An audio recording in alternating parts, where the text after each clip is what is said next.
absolutely know the Word of God inside out.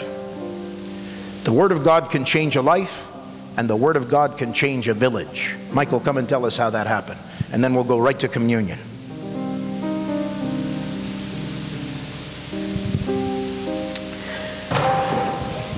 When I joined the Bible League, this, as part of my training as to why we believe in the Word of God so much and why we do what we do.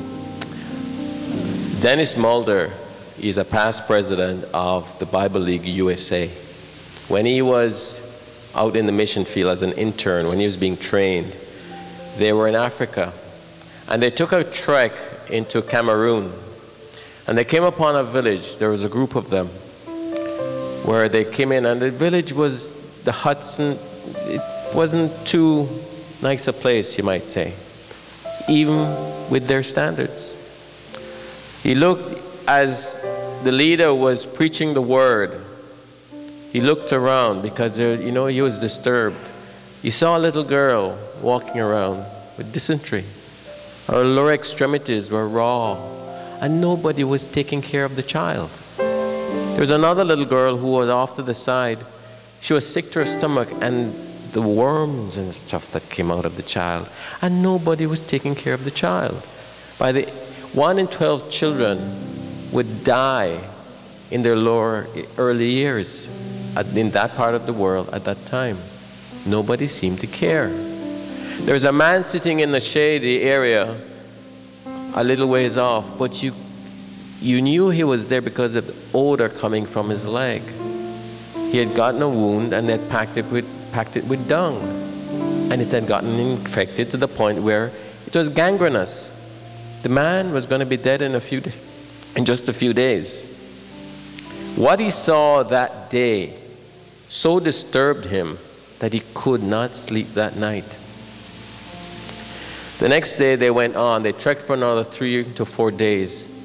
And as they came upon another village, they were met along the path with people that were healthy and alive. They were full of joy. They were clean, well kept. As they approached the village, they even lay branches on the pathway.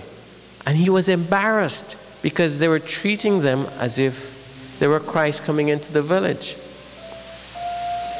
When they got there, it was a huge celebration. He didn't sleep that night either because they had an all-night worship service. When he looked around the huts, the village was healthy and vibrant. Same region of Africa. Well, what was the difference? These people were healthy and alive. What was the difference? One man got a New Testament. He read it. He read it. Yeah, he read it. Every bit of it. And came to Christ. His family came to Christ. His neighbors came to Christ. The village came to Christ. When you go into the mission field, you can go into rural areas where you can tell just by looking at a house sometimes, that's where a Christian lives. Where the Spirit of the Lord is, there is liberty. There is freedom. There is God's favor. There is care. There is love. Who started all the hospitals and schools in this land here that we live in? You see what I'm saying? This word, it will bring you joy. It will bring you correction. It will bring you encouragement. It will bring you wisdom. This is not just a book. It's not. I love it. Love it. Read it. Let it speak to you. Let it break your heart. Let it correct you. If you have a chair and you don't use it, you're going to be awful tired. If you have a Bible and you don't read it and obey it, you're going to have a whole lot more trouble than you do. Because trouble will come. But here it is. Here is the encouragement.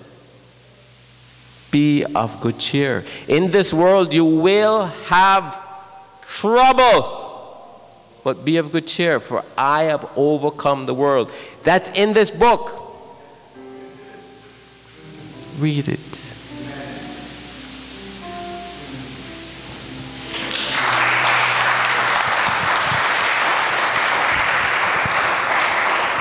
We're going to take communion and dismiss. Would you stand, please? Brenda, could you come down and help me? Ushers, would you go row by